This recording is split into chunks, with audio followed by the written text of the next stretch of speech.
करारी हार के बाद पाकिस्तान आर्मी चीफ और field marshal general Asim Munir ने खुद को ही देश का दूसरा सबसे बड़ा सैन्य सम्मान यानी हिलाले जुर्रत थमा दिया है। जी हां, हार के बाद ये सेल्फ अवार्ड वाला कारनामा पाकिस्तान के इंडिपेंडेंस डे के मौके पर हुआ है। मसलन पाकिस्तान के नैरेटिव वॉर का ये बस एक और उदाहरण भर है। कटोरा शरीफ और उनकी पूरी टीम अब आसिम मुनीर को ये अवार्ड दे रही है, तो पाकिस्तान के पत्रकार कह रहे हैं कि आखिर ये मजाक क्या है भाई, मतलब आपस में ही सारे मिलकर एक दूसरे को अवार्ड खेल रहे हैं। बयान सुनिए क्या कहना है पाकिस्तानी पत्रकार का। मार्का हक को 14 अगस्त 2025 के इंडिपेंडेंस डे के साथ जोड़ के दे हैव टेकन द पिस, और इन्होंने इस दिन की जो तकद्दुस था, इसकी जो सैंक्टिटी थी, इसकी जो अजमत थी, इसकी जो सीरियसनेस थी, उसका इन्होंने कुंडा कर दिया, उसको इन्होंने तबाह बर्बाद कर दिया। आप देखें कि पहले तो इस चीज़ को जरा एब्जॉर्ब करें कि आसिफ अली जरदारी और शहबाज शरीफ मिलकर पाकिस्तान के army chief general Asim Munir को तमगा दे रहे हैं। पता नहीं कौन सा, मैं तो इंटरेस्टेड भी नहीं उस तमगे के नाम में, लेकिन ये तो ऐसे ही है जैसे मैं ग्लोबल विलेज स्पेस में कुछ छोटे मोटे लड़के लड़की को कहूँ कि वो लोग एक स्टोरी पब्लिश कर दें, उसमें कहें कि जनाब ग्लोबल विलेज स्पेस ने एक सर्वे करवाया है, हमने एक एनालिसिस किया है, और जिसके नतीजे में डॉक्टर मोहित पीरजादा पाकिस्तान के, दुनिया के, रूह ज़मीन के, कायनात के सबसे बड़े सहाफ़ी जर्नलिस्ट हैं, उनको गोल्ड मेडल या प्लैटिनम मेडल या तमगा इम्तियाज़ या तमगा जुर्रत या तमगा बसालत देना चाहिए। खैर, पाकिस्तान की हालात पाकिस्तान के पत्रकार बेहतर जानते हैं, इसीलिए वो खुलकर पाकिस्तान के हालात पर, वहां के नेताओं हुक्मरानों पर बात करते हैं। आसिम मुनीर अमेरिका में बैठकर ट्रंप के साथ बिरयानी खा रहे हैं। उनकी पूरी तैयारी है कि किसी तरह पाकिस्तान में तख्ता पलट कर दिया जाए। इसके लिए वो ट्रंप की मदद लेना चाहते हैं, लेकिन अगर कहानी जरा भी उल्टी पड़ी तो मुनीर को खुद अमेरिका में बिरयानी की दुकान खोलनी पड़ सकती है, क्योंकि हालात कुछ पाकिस्तान में ऐसे ही दिख रहे हैं। ऑपरेशन सिंदूर के बाद से ही शहबाज अंडरग्राउंड हो चुका है। इधर उधर घूमने का काम मुनीर ही कर रहा है, और ऐसे में जब उससे पूछा गया कि क्या पाकिस्तान में तख्ता पलट की तैयारी चल रही है, तो जवाब में मुनीर ने बड़ी चालाकी से क्या कहा, ये आपको बता देते हैं। मुनीर का ये कहना है कि मुझे अल्लाह ने रक्षक बनाया है, पद की चाहत नहीं है। तख्ता पलट की अफवाहें झूठी हैं। सेना के खिलाफ साजिश, पाकिस्तान की स्थिरता पर मेरा ध्यान है। किसी एक दोस्त के लिए दूसरे की कुर्बानी नहीं देंगे। इमरान खान को जेल से छुड़ाने के संकेत भी दे दिए गए हैं। ट्रंप की तारीफ और नोबेल में नामांकन की बात तक कह दी गई है। खैर, मुनीर की इन बातों से ही अब समझ आता है कि वो इमरान खान को जेल से बाहर लाकर पाकिस्तान में राजनीतिक अस्थिरता लाएगा। उसके बाद ट्रंप को नोबेल का लालच देकर पाकिस्तान में तख्ता पलट कर आएगा। कुल मिलाकर इस सब में शहबाज और नवाज मारा जाएगा।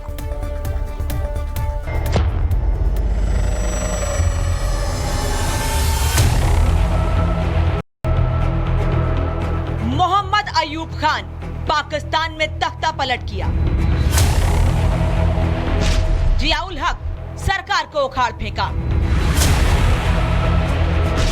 परवेज मुशर्रफ सरकार को खत्म कर दिया।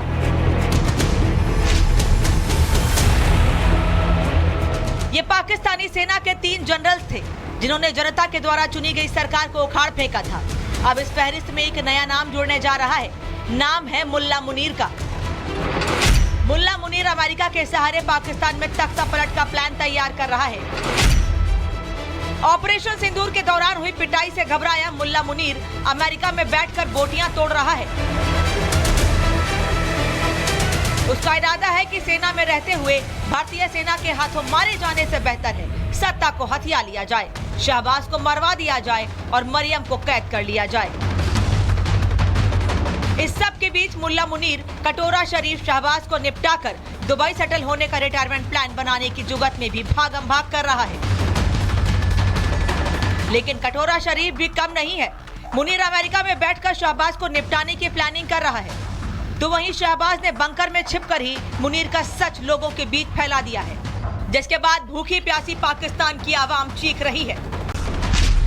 आसिम मुनीर ट्रंप की कठपुतली है। अमेरिका की मदद के बदले पाक सेना उसका एजेंडा चलाती है। अमेरिका के साथ बलूचिस्तान के संसाधनों का सौदा किया है। पीओके बदहाल, लेकिन पाक सेना और सरकार को सिर्फ हथियारों की चिंता है।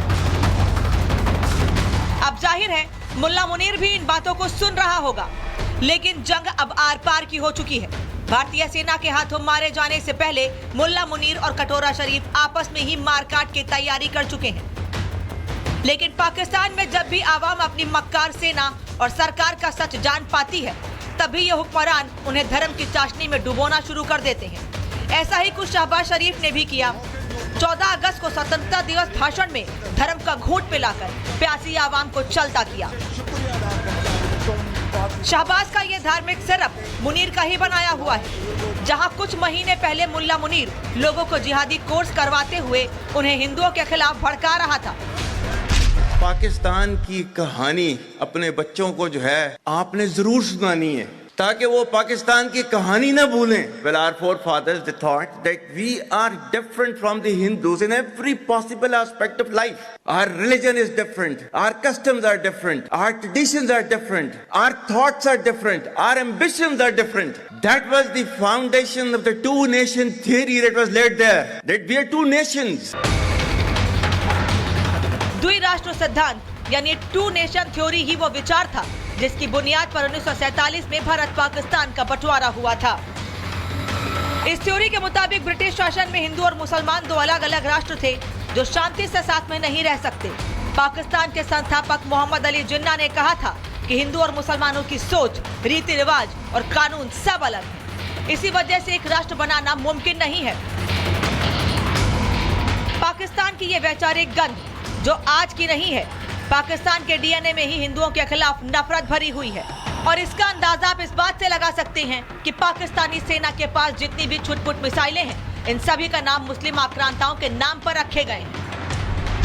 अहमद शाह अब्दाली अफगान लुटेरा, भारत पर कई बार हमला। मोहम्मद गौरी लुटेरा, भारत पर हमला किया। महमूद गजनवी, भारत पर 17 बार आक्रमण। सोमनाथ मंदिर पर हमला, भारत की संपत्ति लूटी। जहीरुद्दीन बाबर, भारत पर आक्रमण किया, 16वीं सदी में आक्रमण।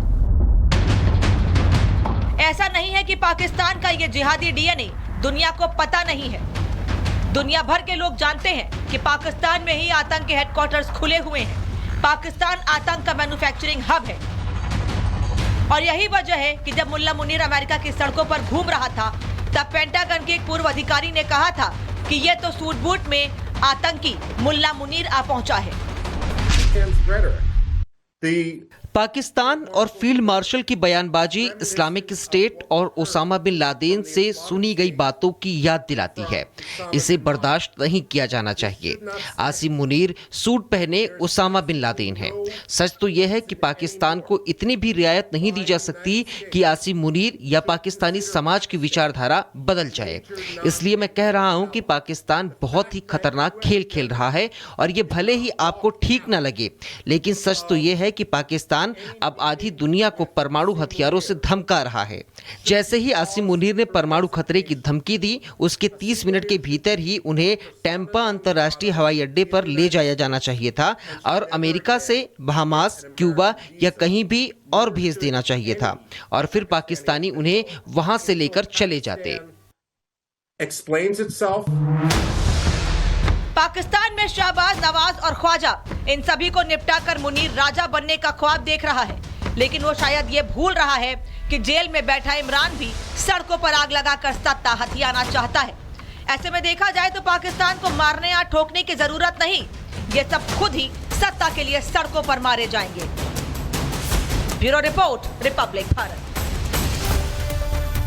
और इस रिपोर्ट से एक बात तो साफ है कि मुल्ला मुनीर की हकीकत पूरी दुनिया के सामने है, बजाय ट्रंप के, क्योंकि ट्रंप उस हकीकत को स्वीकार नहीं करना चाहते हैं। खैर, पाकिस्तान के आर्मी जनरल सत्ता हथियाना चाहते हैं। सरकार के पास करने के लिए कुछ ज्यादा है नहीं, लेकिन हकीकत तो ये है कि एटम बम की बचकाना बातें ये आज भी उसी अंदाज में करते हैं। और अब तो आसिम मुनीर सपना देख रहा है कि पाकिस्तान जल्द ही अमीर होने वाला है और इसको लेकर मुनीर का कहना है कि वो अगले 5 से 10 साल में विकसित देश बनेंगे और रेको दिल उन्हें हर साल $2 बिलियन पैदा करके देगा। अब ये रेको दिल जानते हैं है कहां पर?